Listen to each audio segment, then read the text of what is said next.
One of the things that you may have mentioned earlier, but I kind of remember, the wagon ride that you took, was that with my grandpa, your daddy?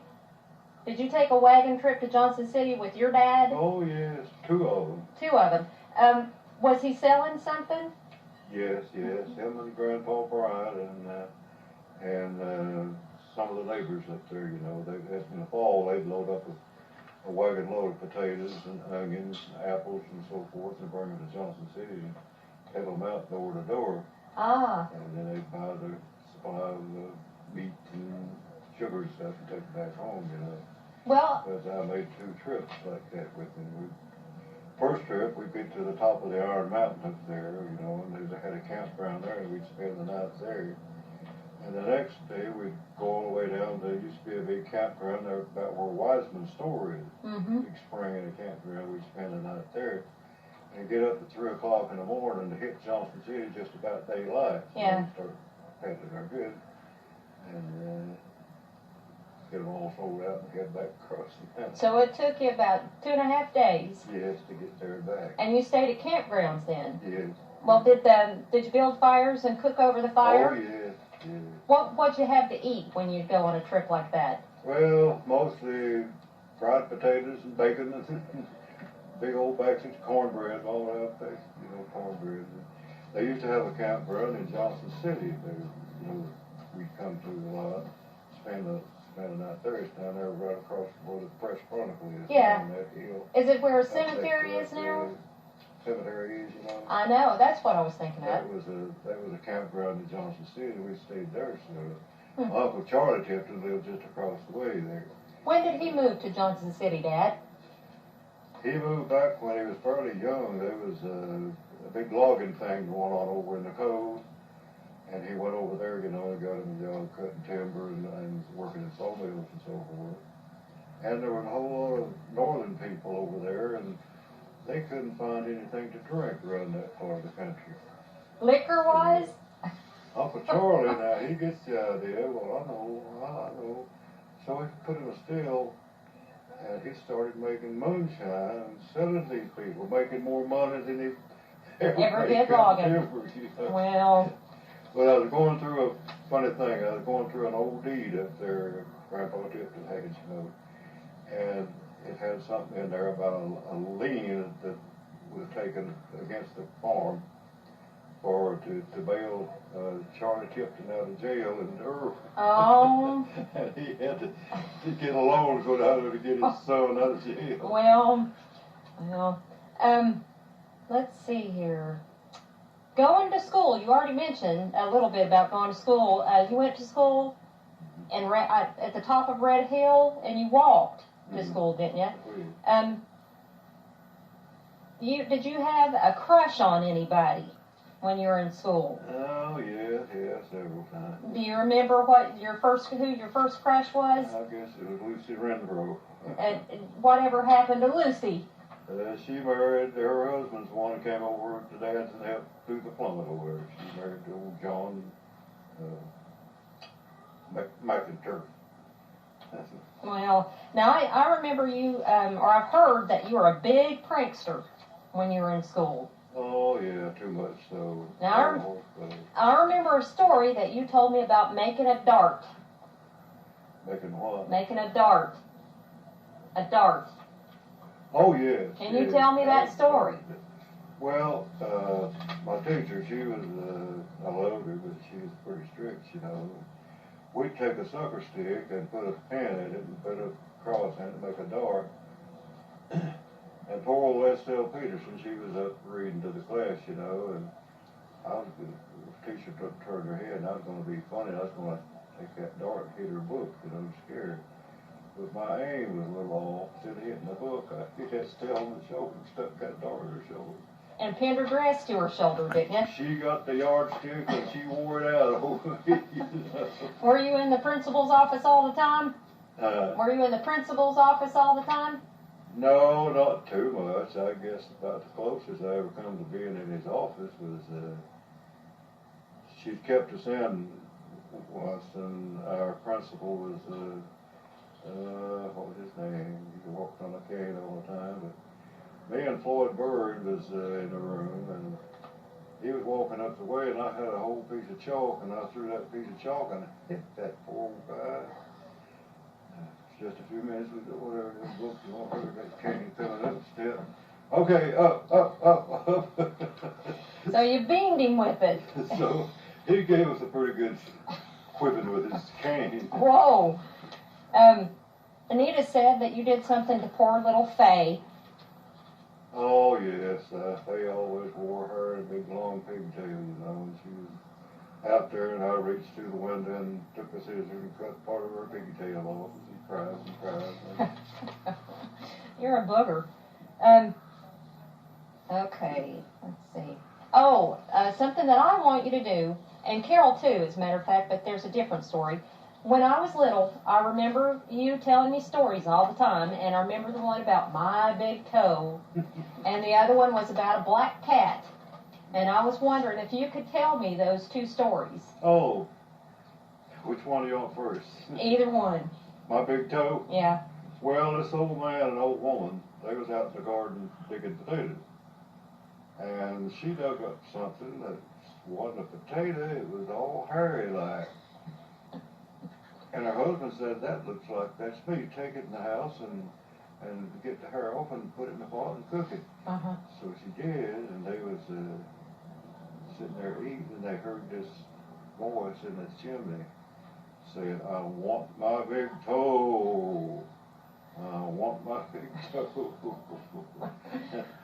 They looked up the chimney, and there sat the awfulest-looking thing you ever saw, and they both ran out of the house, and it ran out too, I guess, and that's the last they ever saw of it. Oh, my. Now, what about the black cat? Well, the black cat was, they was having everybody had cats up there, you know, at that time. And they'd get out and squall and carry on out there, and these folks had their windows up, and this big black cat hopped through the window in the house, and they kept coming, Tom, I bid you, and they kept coming in, and old man, he got teed off with these cats, and he got his sword, and he'd run these cats out of here. He gave a slash at one and cut his leg off. Well, the neighbor came up the next day, and he said, Lord, you know, my wife got up this morning, she had part of her leg cut off. And Mom said, they said, I knew she was a witch, I knew she was a witch, so she was a witch. And she paraded around like a black cat and got her foot cut off. Right, all those black cats were her coven of witches, witch buddies. Carol remembers a story that you would tell about two little bears that were hungry. And so they decided to leave and they go to Florida. Oh. She said it was a wonderful story. Two little bear cubs, they were starving to death, and they decided that they'd go to Florida, and they see orange trees. Yeah. Do you remember? But I don't remember the details. I remember the story vaguely, you know, but I can't recall the way it went, but it wasn't a true story, you know. It wasn't. Do you remember their names? She wants to remember the bears' names. Jenny and Sambo, I believe. And did they live happily ever after they got the oranges? Did they ever go back home? I doubt it. Girl that stayed in Florida. Now you mentioned that your nickname, I guess, is Frank. You mentioned that you got your mom to call you Frank instead of Benny or Benjamin. Did you have any other nicknames? Oh yeah, a lot that I couldn't put. Don't want to say? Don't want to say. I've been Tip, you know, just plain Tip, in it all the time in the service and my friends and all. Tip this, Tip that. Now, when you got to be an older, a young man, you liked music a lot. Like what? Music. Oh yeah. A bunch. Now, who taught you? What instrument did you play, and who taught you how to play it? Well, the first instrument I ever played, I was always loved the Monroe Brothers, Bill Monroe. This is a mandolin, you know. And I said, I have got to get me a mandolin. And for $14, I ordered a mandolin from Sears Roebuck. It came in with a little pitch pipe, showed me how to tune it. I finally got it in tune. And I started picking out little things out, you know. And got to where I was pretty darn good at it. And old Roy Harrell, he was a banjo picker, and Floyd Hobson was a guitar picker. And we'd get together and we'd play for square dances all over the country. Well, that's what I was going to ask you. Now, was there anybody else in your family that was musical? No. You were it. No. You started it. I tried to get my sister to play, and well, my grandpa Bryant, which I guess that's he was a music teacher.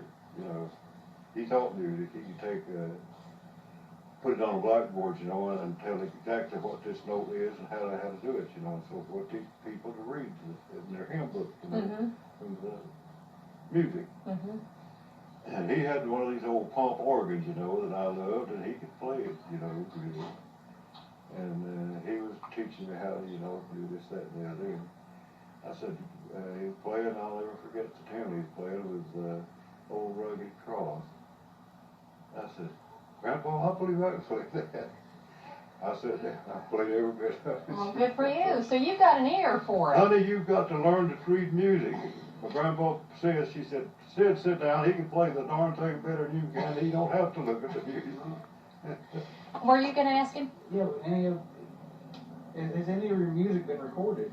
Has any of your music ever been recorded when you were younger? No, I don't guess so. Well, one of the questions I wanted to ask you, you mentioned some of the people that you played with. So you had a guitar and a banjo and your mandolin. And that was, who were they again? Roy Harrell was the banjo picker. And Floyd Hobson tried to play the guitar. He just thump, thump, thump. And Henry Masters was our fiddler.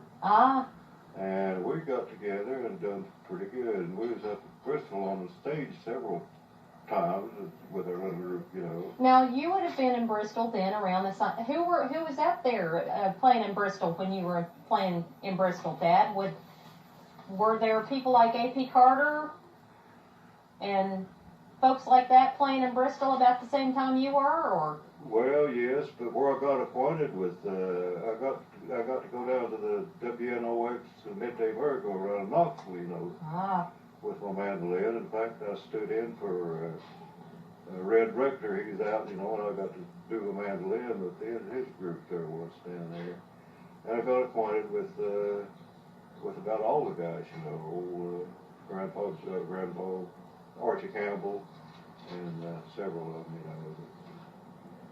But, what was the name of their group that you played with, that you sat in with? Do you remember? I don't remember exactly. Did you ever have a group yourself? No, I just always a member of the group, you know. Do you remember any of the names of the group that you played with? No, I don't. Foggy Mountain Boys or anything? No. The mandolin picker does a lot of Carl. Shoot, I can't. Carl Story? Carl Story? Carl Story? Maybe so. Maybe so. I don't know. But I got acquainted with several, you know, down there at Knoxville. Did you go there every weekend? No, not every weekend. When I had enough money to get down there. Well. You met Archie Campbell, you say? You got to know Archie Campbell? Yeah, I've had to talk to him several times. Is he a nice guy? Character, yeah. And did you Sid Adkins, I always admired him, you know, I was pretty close to listen to him pick. So you got to hear him play? Oh, yeah, in person. And did you say Grandpa Jones? Did you meet Grandpa Jones also? No, I was thinking of Archie Campbell. I used to call him Grandpa too, you know. So you've met quite a few famous people then? Yeah, I guess I have. Was Chet Atkins a nice man? Yeah, he was. Oh, did he They get say his... he's a cold fish, you know. He didn't have no personality, but I got along with him okay. And you met Bill Monroe too, didn't you? Who? Bill Monroe, did you meet him? No, I never did, to say meet Bill Monroe. I've seen him several times. Did you ever write any of your own songs, Dad? Did you ever write any of your own songs? Well, you are my flower, living on. Will you play something for me? Huh? Will you play something for me? My hands are too, I can't now. Oh, okay. My mandolin don't work, and my old guitar don't sound too good. Well, you want to sing something? No. What were some of the songs that you used to play? Do you remember the names of them? Oh, about all the old time tunes, you know, like mostly it was for square dances, old fiddle tunes like Soldier Joy and old fiddle tunes they used to play on the mandolin. But, some of the other love songs and all, I always liked the one that Dolly made famous, you know, I like the Which one? Little Rosewood Casket. Oh, that one sounds like a tearjerker. You mentioned moonshine. Huh? You mentioned moonshine a while back, and that my great-grandpa Bryant might have been a moonshine maker. Now, did you like moonshine when you got to be a young man? No. You didn't? No. Oh, you're pulling my leg, aren't you? No, I never was around. I guess the closest to a still I ever was, you know, in the life. I knew where they were, you know, and all, but as far as being there and seeing what went on, was when I was a civilian conservation corps with Hot Springs. We was out hunting shrubbery when we was making the ranger station over there. And we heard these folks, you know, up the way and went up to them. And they had a factory set up. A bunch of steel. And they was kind of upset, you know. And Yeah. I said, well, we're just looking for some shrubbery, and, you know, we ain't going to say anything. They got ready to leave, and this guy come up with a big old jug of white moonshine. And I was leader of a group, you know. It was my crew that I had. And I got it, and I said, okay, we're not fooling with this here, not till we get back to camp. Well, I got to the truck, and I rode up front with the truck driver, and didn't have much room, and I put that booze back there in the back with the rest of them. Now, you stay out of this till we get to camp. You hear? Well, going down the mountain to Hot Springs, I heard them singing, and I'm eating and carrying on back there. I said, okay, I know what's happening. We got down to camp, I let the tailgate down the truck, and one old boy, he fell off the whole darn thing. We grabbed him and got him out of the way. About half of my moonshine was gone. Wow. I remember a story about you laying on a rock in the middle of the woody hole saying something about your pet pig. About what? Your pet pig. Oh, that's one of Steve. He always... No, I was supposed to have been about half socked, you know, and went up home and didn't make it quite up to the house. I laid down and I'll take a little nap here before we get off the house. Dad's out there hunting. My old dog come down and he spotted me. Dad came up. What are you doing? Dad, my little old pig got away and I was hunting my pig.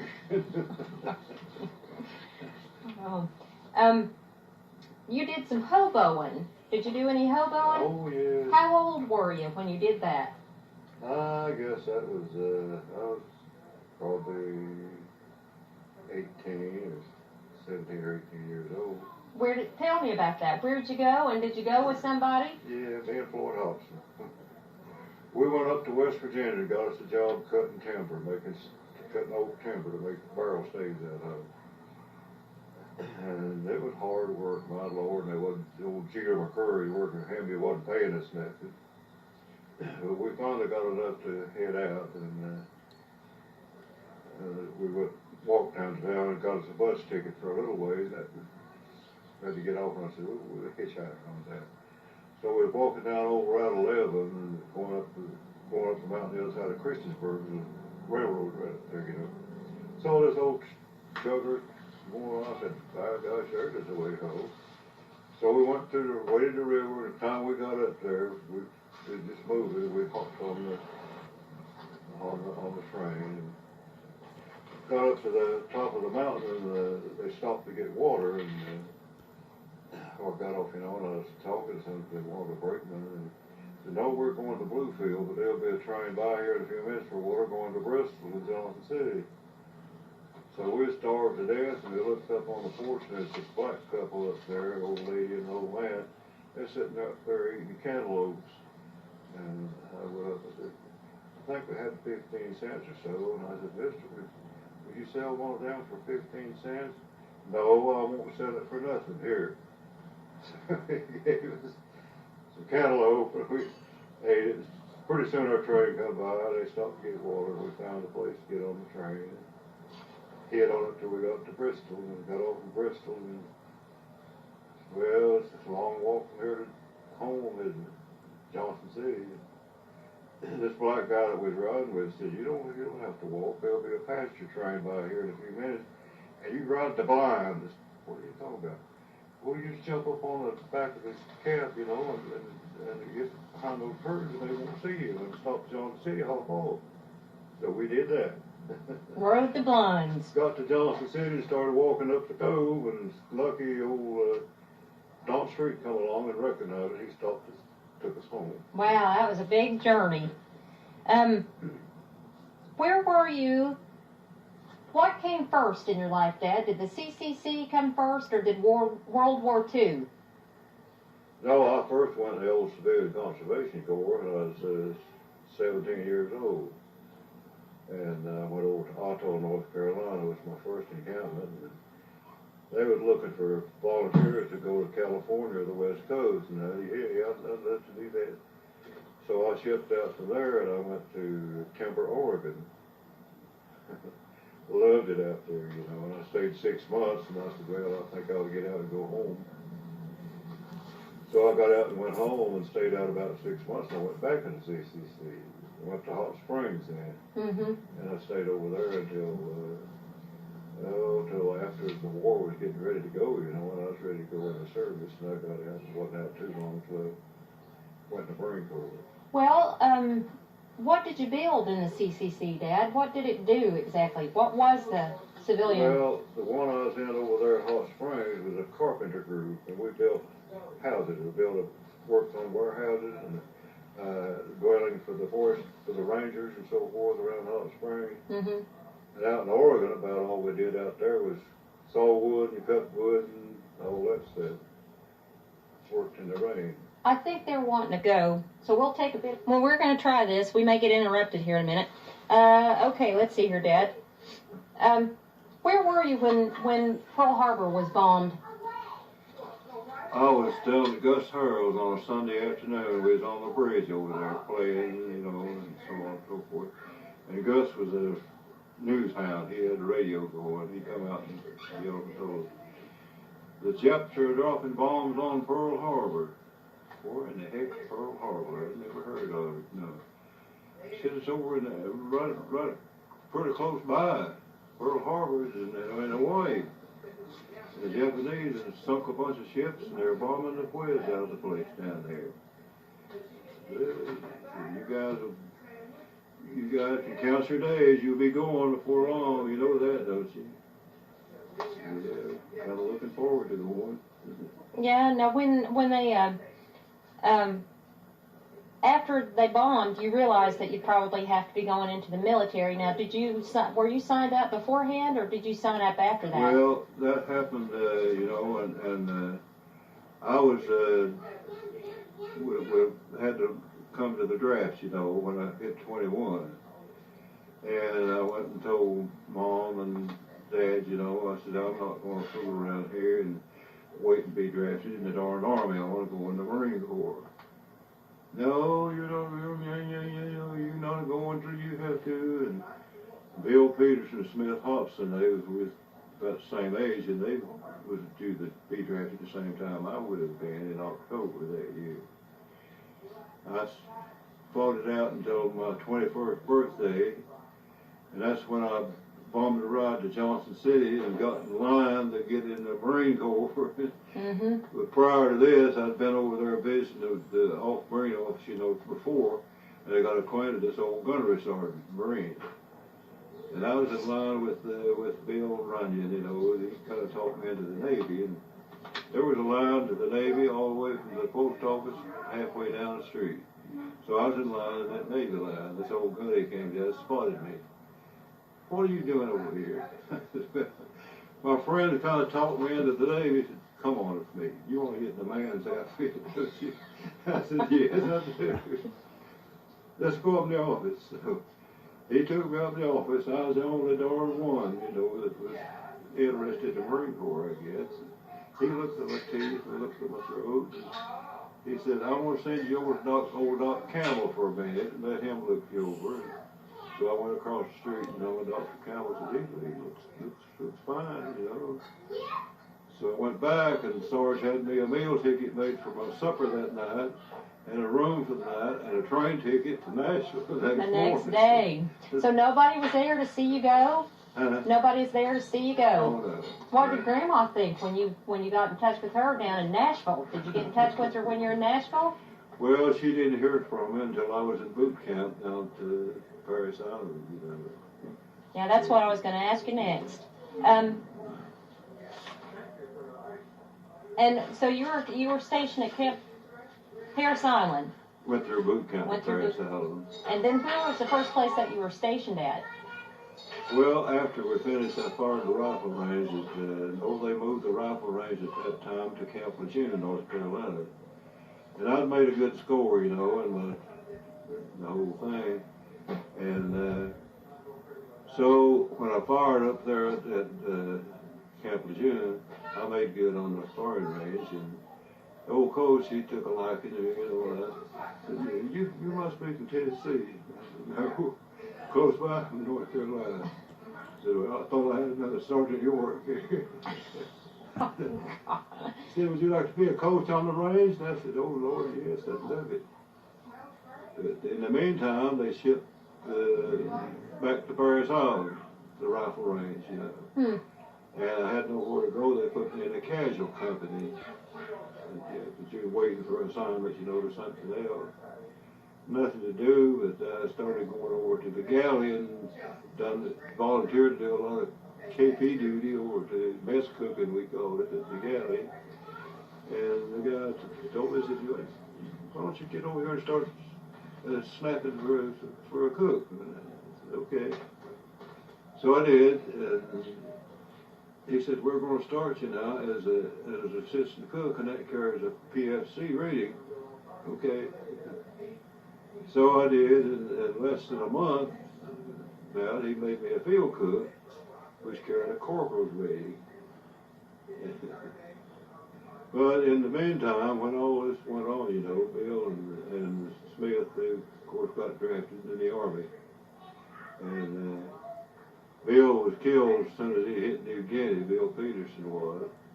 And Smith Hobson was taken prisoner in North Africa in a German prison camp, and he spent the war in a prison camp.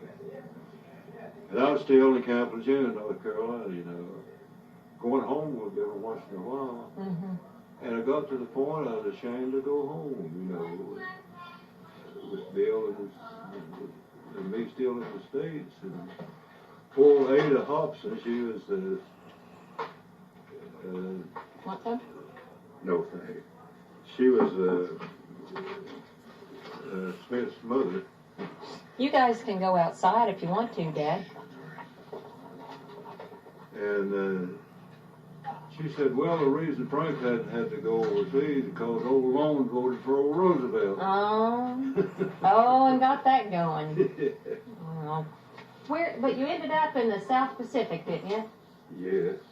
Where were you stationed when you finally... Well, my first tour of duty was as a replacement. Supposed to got off to Guam. We rode a troop ship there. Instead of going to Guam, my unit got off on Saipan. So Saipan was my first station.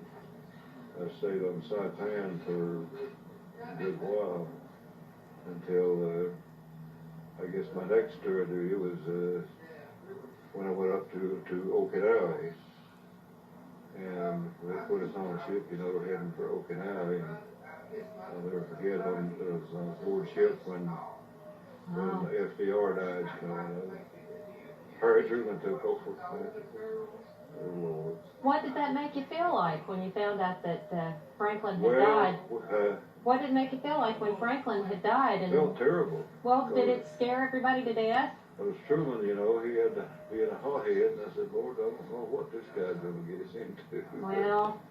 Anyway, we started looking at maps, and we was heading north, right straight on. And finally, they let us know that we was going into the Ryukyu Island. Found out that it was just 600 miles south of Tokyo, Japan. So we hit that place on Easter Sunday, April the 7th, 1942. And we fooled around there for a while, and they put us all back aboard ship and headed us north to Japan. I said, okay, this is it. Well, what we was doing was luring the rest of the Japanese Navy away, and they came out, and we headed back, everybody did, back south, and they sunk some of the biggest Japanese battleships up there and won that naval war, you know. Well, did you see any kind of combat, Dad? Were you on the ship when they engaged anybody? Yeah, I did. They got credit for combat duty on Okinawa. What was that like? Well, I don't know. It was kind of we went ashore and didn't see anybody. We didn't see a Japanese for 2 or 3 days. We got up in the hills and finally got a chance to get, you know, some shooting and carried on. And in our unit, they pulled our unit back and left the rest of the division up there and put us on a ship and headed back to Saipan. Well, while I was on Okinawa, while I was on Saipan, I got acquainted with a general, the name of Simon Bolivar Buckner, and we was attached to his unit. I got to talk to him while on Saipan, and I was pretty close to where he was sitting on a rock, and he got killed. A Japanese shell hit right under him and killed him. Well. But I stayed there on Saipan then for a good while, and I guess I stayed there until the Vietnam War was over. Now, and the whole time what you did in the military was you were a cook at that point, right? Was what? You were a cook? Yeah, I was a mess sergeant. That was my rating, you know, was the technical sergeant's rating. And but in the Marine Corps, a cook carries a rifle outside just like everybody else, you know. Yeah. But I went back then to Japan for occupational duties after the war was ended. Got acquainted on Saipan with some of the guys that was flying, you know, from there up to Tokyo, Air Force people. They was betting all kinds of money that the war would be over, you know, in just a short time. And so we didn't have any hopes, you know, about that. But then it came out, you know, that this one boy of mine was from Oak Ridge, Tennessee. Oh. And he come back and said, when I went home the last time, I said, Oak Ridge is a city. They're making something there at Oak Ridge nobody knows anything about. Mm. And but what they did, of course, was making the first atomic bomb. Yeah. And when they got it ready to go, they put it on a cruiser and they shipped it back to Tinian, that was right across from Saipan, and loaded it on the Enola Gate. But while I was doing that, while I was making the transfer, you know, they pulled my whole unit off and put us over at the airfield, expecting airborne invasion from truck. We was at the movie that night. Finally, they secured us and let us go back. So you were on the island. Yeah. Were you in? Where were you? Were you in Nagasaki? Or? I was on Saipan at this time. Saipan, okay. But in the news the next morning on the radio, you know, they come on the news that we had developed an atomic bomb, and it was took to Nagasaki or Hiroshima, you know, first bomb drop, and killed 600,000 people. And 2 or 3 more days after that, they loaded another one on Nagasaki. wiped out the rest of them. And now were both of the bombs then on Saipan with you? With what? Were both of the bombs then on Saipan with you? Oh, there's across from Saipan on 10, Oh. which is about 6 miles across the field from Well, that when they did do that, and they announced what they had done, how did you feel? I mean, were you? Felt good, you know, in a way, because if it had gone on, like, if Truman hadn't to give orders to go ahead and do what he did, my outfit, the 2nd Marine Division, was first in line to make the initial assault on Japan itself. Mm-hmm. And we had to train, you know, we get up those seawalls with ladders and so forth. And it would have been a slaughter if we'd have had to try to live on Japan like that with the people in the caves up there. Right. Half of us got killed. Well, let's see. I want to back up a little bit because there was you covered a whole bunch of the stuff that I was going to ask you. There was one thing in particular. Did you learn how to make SOS when you were in the military, Dad? Did I what? Learn how to make SOS in the military? Oh, Lord, yes. What was some of your favorite things that you fixed? Well, we cooked on old gas-fired field ranges, you know, and all that. But talking about SOS, I'll never forget Bob Hope would visit us over there on Saipan. I'm going to shut that door. Okay. Okay. And he would talk about what good food. He said, we had something for breakfast this morning that I really liked. It was called something on a shingle. They called it SOS. I wondered. I still like that. I make it at home now, too. It seems like you had a story about traveling in an airplane in a gun turret. Did you fly on a plane in a gun turret? Oh, that was I got appointed while I was at the Camp of June with a lot of the flyboys. That's where I had my points, you know. And they'd come into the galley and I'd take care of them, you know, give them something to eat, this, that, and everything. And the guy said, would you care to come out and take a ride with us sometime? I said, I'd love to. So, okay, they used a T-33 as a dive bomb, you know. So I got in the back seat of that, and he said, now, undo your seat so you can whirl it around, you can move around, you know. He said, now, we're gonna make the first slant dive to the beach. Well, he got up there, you know, he had that thing straight down, wide open, and my seat whirled around, I couldn't control it. Oh, my. I said, oh, my God, we're going to hit it in a minute. When he straightened out down there, of course, my seat come back in shape, and I knew I'd made it to life. That would have had to have been something else. Hold on just a minute. We're back again. Libby had to have her coat. She's outside riding her bike. The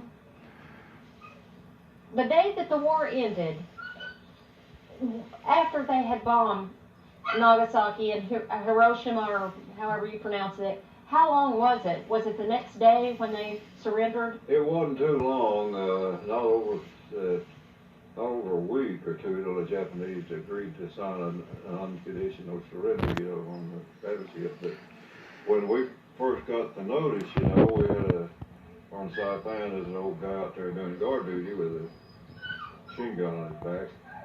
And he stopped, he listened to the radio, and threw that machine gun, the damn war's over. I bet that was amazing.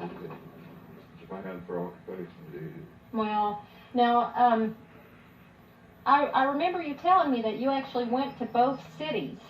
Which was? You and your troop toured both of the cities. What did it look like? Oh, it was it's hard to imagine. Both cities, I mean, it was just flat. You'd see an occasional chimney or a concrete building or something standing, but there's nothing there. No trees, no nothing. For miles and miles? Miles and miles. I remember somehow or another, I've got a memory of you telling me about an impression or an outline of a man and a wagon against a building. Yeah. Now, can you tell me about that? Well, it was strange, but it was an impression, on a concrete building with a horse and a wagon and somebody, but we've been slammed on that so hard that it left an impression, on it. But that's one of the things, when I was discharged, it had all the stuff when I went over to the VA, and they looked at all that, and they was concerned about the possibility of me being getting a dose of radiation while I was over there, and they did a bunch of testing, and there was never anything. Oh, you're lucky, because you were like ground zero, weren't you? Yeah, they told us, when we took a trip, they said that there won't be a weed grow here for 70 years. And we was right down and went through the middle of the thing. No protection whatsoever. No, you just were suited up in your uniform and walked right through the middle. But they was concerned about that, that even I then. Exposed to radiation. Mm-hmm. Over to VA, but luckily I wasn't. Well, that's good. Now you said you had occupational duty afterwards. How did the Japanese people? How was that? Did it make you feel awkward? Was it tense?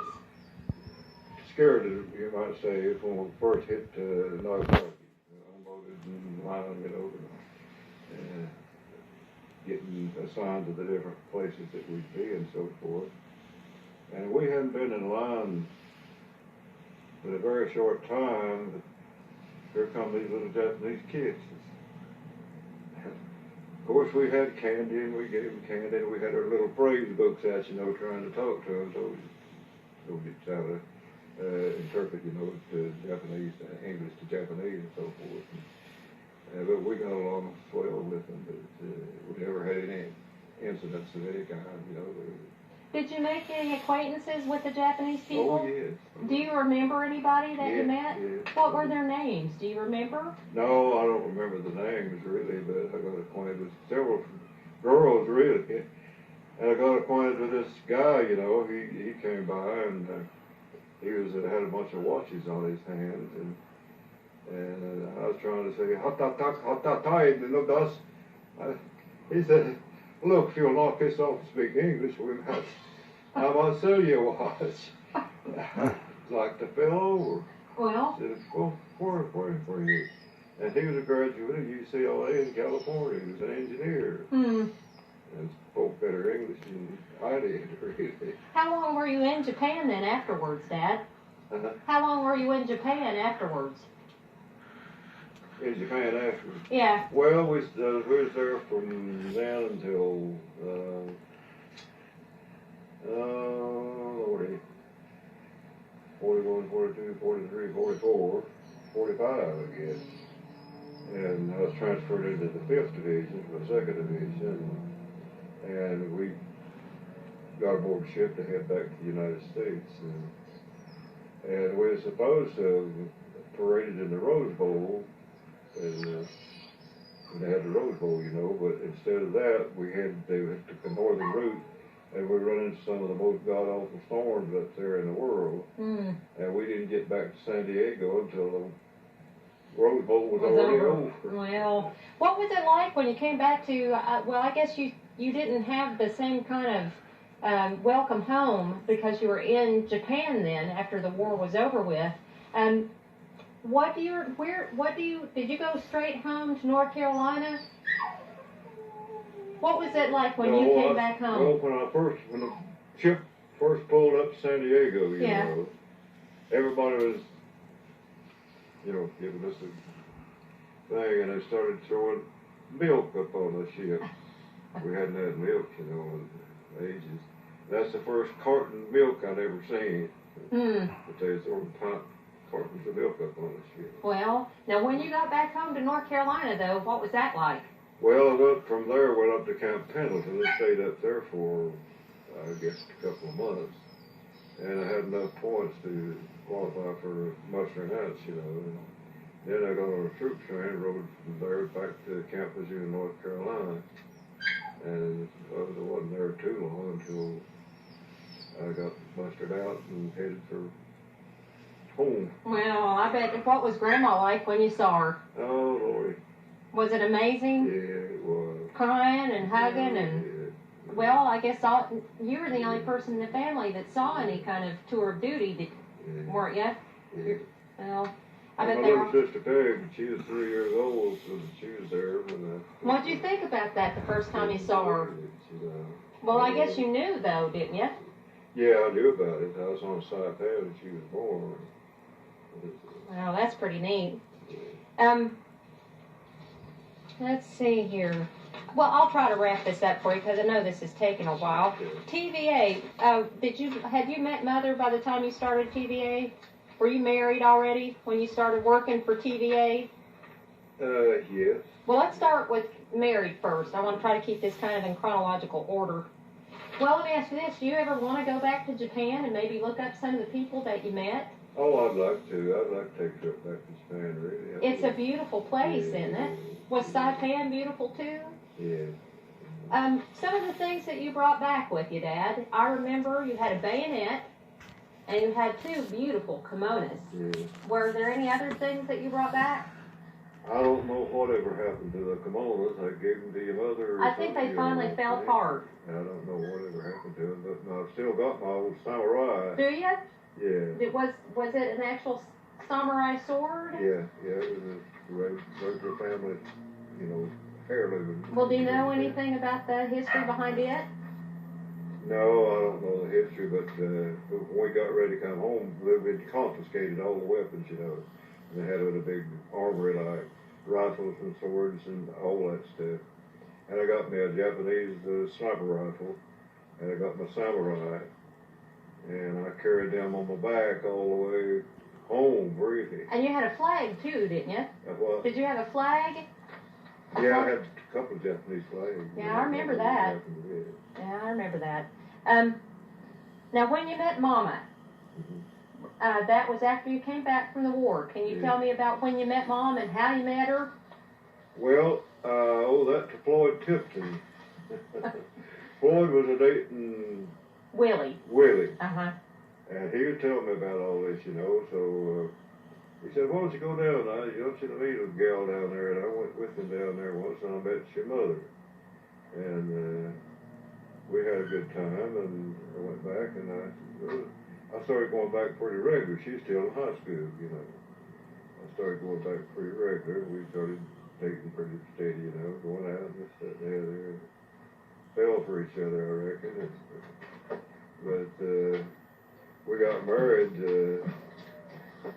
decided we were, and we took off and come to town. And wait a minute. You were telling me about Mom. Now, was it love at first sight for you? What did you do? Did you go down and just go to their houses, or? Yeah, I'd go down, and spend the night, there, and sleep on the couch. Well, was it love at first sight? What did Mother look like? I guess it was, really. Tall and beautiful, wasn't she? She was. She and you were too. Yeah. Mm-hmm. Good looking couple. We decided, to get married, and we came to town and got a blood test and got our license and got ready and went over to the city hall to get married, and we had to have a witness, and they brought 2 garbage people to come in and witness our marriage. Well. So we got married, and I still had that little apartment up there on Pine Street, and we went up to Pine Street and had our wedding night, first night up there Well. on Pine Street, and kept it a secret, and Ray finally found out, and she hit to see it, she'd already paid for Lillian's tuition over to college there in town. Wow. And she had to go and get married and all that stuff. But, poor old Granny's right. She was on my side all the way. Yeah, that was something else I wanted to ask you about, Dad. I wanted to ask you, you guys were probably married for about 6 months or so, or weeks, was it, before they found out? Yeah, it was about several weeks. And that was because Mom was still in school and you didn't have a job yet. Yeah. now you mentioned you had an apartment on Pine Street. I had a job. I was working for Siler fixing furniture. And that's all right. So that's why you were in Johnson City. Yeah. So you lived in Johnson City then. Yeah. And so you must have come down with Floyd. Floyd lived in North Carolina too when you were younger, right? Yeah. So you both came down here and started working for Silers then, didn't you? Yeah. Oh, all right, I understand. Well, what did you think of Grandma? Is it true that she went on your all's dates? I don't know. I had mixed feelings about Ray. I don't know. Like I was on the couch and I woke up one night and I was being kissed and I thought it was Lee and I looked up and it was Ray. And I don't know. Well, that's what I had thought. I had thought that. Hold on a minute. Here we go. We're going to try this. It's been going on for days now, I'm afraid, Daddy feels like. But we got Livy in here, and we have Mike, and we have all the dogs, so it might get a little bit loud. You worked with Grandpa Wright for a little while, didn't you? Oh, yeah, for a long time. Well, when you and Mama got married, did you move into the apartment on Pine Street? Yes. We was living in that apartment on Pine Street when Steve was born. Ah. Yeah. So you lived there for a little while. Yes. Before. Well, when Stephen was born, what was that like for you, Dad? Oh, Lord, I couldn't wait. It was, your mom, Dr. Gordon was her doctor, and he really liked me, he's a likable guy. I'd take her over there and take her back. She's feeling it could be a while, And it got to the point, I said, well, my gosh, it's past time, I guess. And Dad and Mom came down and they sell their tobacco and they came by and Dad said, all right, the moon's going to be new next week and you can look out. Sure enough, the moon turned and I had to jump up and rush her over there to Swingle's little hospital over there, Yeah. And that's where old Steve was born. Yeah. Well, one of the other things I want to ask you too, Mother said that there's a funny story about when Carol was born. Do you know what she's talking about? You showing up at the hospital with your shirt tail out or something? Oh, yeah, that was, Carol was born, Steve was a swim like, and Carol was born, gosh, almighty. Big old baby. And the nurse came in. You want to see your daughter? And I said, you mean that's a girl? She was a big baby. She was weighing 9 close to 10 pounds. Wow. Oh, I'm sorry, I'm kind of skipping around here. You worked on the World Trade Center.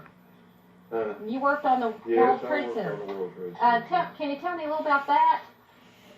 Well, I worked in a lot of different places in New York. I love to work up there. But I forget now exactly what we'd done, changing some wires or something, when it was going up. Or pulling some wires, I guess is what it was. And hooking up and all that stuff. The contractor I was working for, we'd work in different places. I love to work in New York. Did you like it? People nice? Yeah. Did you? Good money and, was it? Yeah. Now, did you stay until it was completely done? No. It took years to finish that, didn't it? Well, and while we're talking about working, Mike wants you to tell the story about Joe Carter. You working with Joe Carter. And I met old Joe. Now, Joe was Johnny Cash's brother-in-law, I believe. With what? Johnny Cash's brother-in-law, right? Yeah. All right, now here's the story. Yeah, Joe and I always worked together when they was building the Westinghouse plant up in Abingdon. Mm-hmm. He was a carpenter superintendent, and I was the electrician superintendent.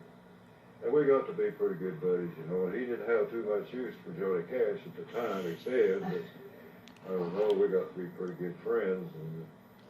But anyway, we was building an electrical platform, for all this electrical gear. And of course we had prints, that showed the design and the architectural prints as well as the electrical stuff.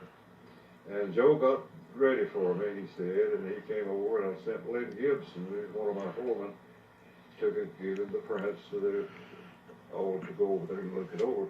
And he said, right down there, I want to see something. And I looked, he said, this damn stairway is on the wrong side. And George got his north and south mixed up, and he put it backwards. And he put the stairs on the wrong side. I told him, I said, Joe, listen, now we've got to get this, but this ain't gonna get it, you know. Don't you tell nobody, don't you tell the big, he got a crew down there right quick and got it changed around. Something else too, while we're talking about work, this kind of thing, Travis really wants you to tell about the triple cloudburst and the horseshoe people. Horseshoe Bend people and the triple cloudburst. The triple what? The triple cloudburst. Oh, yes, yes. Well, you know, I've got that down. It's in that old Horseshoe People book that I've got. Well, there's still scars up on the side of the mountain that washed everything away but the bare rock, you know. And this was... They had the triple cloudburst. Where was this at? Where was it at? It's up on the side of the mountain, going up toward Watauga. You look up on the side of that mountain, see all that bare rock and stuff. And it nearly destroyed Wilbur Dam. It did mess up several of the old units, you know, and flooded that place out completely. But they finally got it straightened out, and they got it dried up. And the Horseshoe People, that's where they got the name, you know, from the Horseshoe Bend in the river. And I like the people up there, and I'd like to live up there, really. It's a good place to work and to be, and I like it. Yeah, I bet Travis would like to see that book that you've got, I bet. Yeah, you know, I'd like for him to have it. I'm awful proud of him. He's doing great. Yeah. He got another big promotion. Did he really? Yeah. He's gonna. I always tease him and tell him that he's gonna be the president of the United States. Like a chief bosun's mate or something. Now he better have to play fight. Well, he's sharp. Travis is sharp. Now back to the family life again. Now you and Mom have been married, and you're living in Pine Street. Now, where was the first house that you lived in? It was over on the corner of Roan and Chilhowie. Mm-hmm. We lived about 2 houses down from Chilhowie, and that's when Steve was baby, you know, and we were living there when Carol was born. Do you think that house is still standing? Yeah, it's still there. I'll have to look at it. I think it is. I'm pretty sure it is. The corner of Roan and Chilhowie? Corner of Roan and Chilhowie. Yeah. Well, not on the corner. There's 2 houses down from the corner. Well, we had a picket fence around the house out there. Do you remember the house number? No, I don't. All right. But Steve was toddling around. He was a big boy then, and he found a picket that he could swing back and forth. And we looked out there one day, and he was standing on the corner of Rome Street up there. That track, you know. Lordy mercy. He got him cut out and run off. Wow. Now, when Anita came along, where were you living then? Oh, let's see. That's when I had my operation. I guess we was living out at Bones Creek. Yeah, it was. In Aunt Lottie's house. Oh. Yeah. I never knew that you lived there. Yeah. We was out there about 2 or 3 years. Huh. I guess Carol and Steve may have memories of that then. Yeah. Steve got stung it out with a wasp, and Anita was a baby, and she fell off the back of the bed, and she disappeared, and we couldn't find her. And she was under the bed the whole time. Oh God. Now the house on. Well, while we're talking about babies being born, you weren't at the hospital when I was born, were you? Which what? You weren't at the hospital when I was born, were you? Did you meet me later? No. I was somewhere else when you was born. When did you meet me then? I was working up in Virginia when you was born. And your mother called and told me about it. You know, I didn't see you till I got home. Oh, it was a couple of days later. Yeah. Was I the biggest headed baby of all of them? No. What did you think about Mark when you saw Mark? Was he just a beautiful, beautiful baby? Yeah, he was. He was for sure. Wow. When you bought the house here on Ridgeview, isn't there a story behind it too? How you got the house here?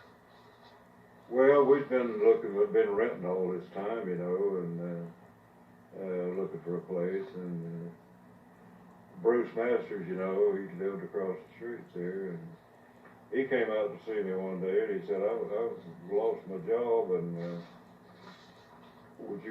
could I talk you into taking up the payments on that place over there? They're going to come out and repossess the storm blowers if you don't do something. I said, yes, sure will. So I dug up the money. That's when me and Charlie had to fight about the closing costs to buy this place. No. But we got it, and we got moved in, you know. Been here ever since. Okay, Mike, what do you need? All right, a little bit of a break there. We're about done, Dad. We're almost done. Can you tell me memories that you may have of each one of us, children?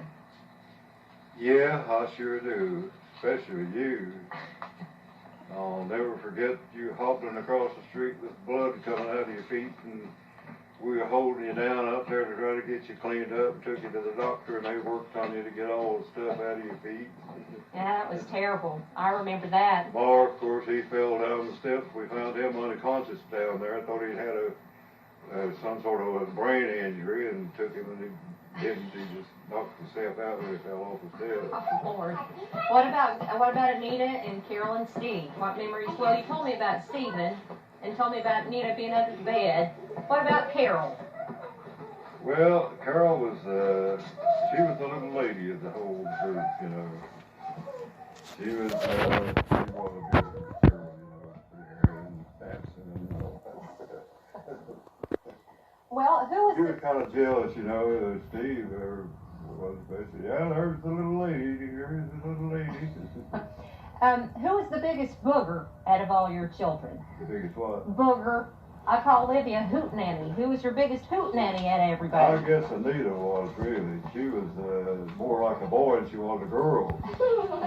And went over there once, and she was waiting to get on the bus, and somebody, fight, and guess who it was? Anita had some boy down and beating the whiz out of her, right?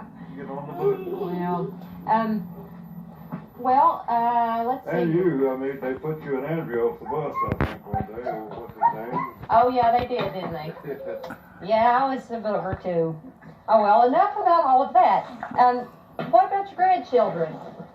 What did you think the first time you saw each one of your grandchildren, if you don't mind me asking? Well, I thought it was the greatest thing in the world, of course, you know. They're so fast and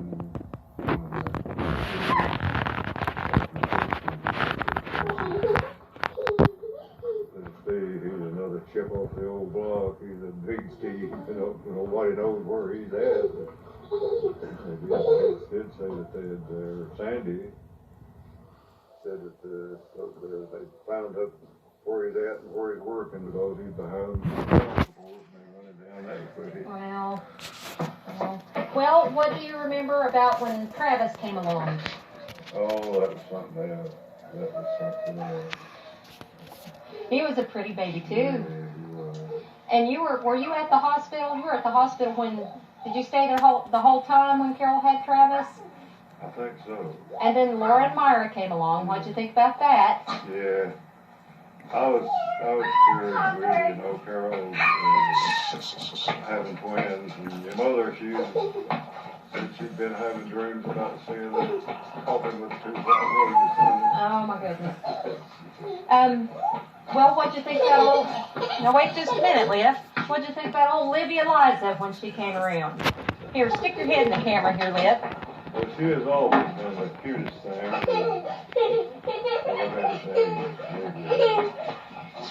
Here, stick your head right here. There she is. Olivia, Eliza, and Cookie. Can you say hello? Hello. Hello. Hello. Who's that man back there, Leah? Who is that? Who is this man right here?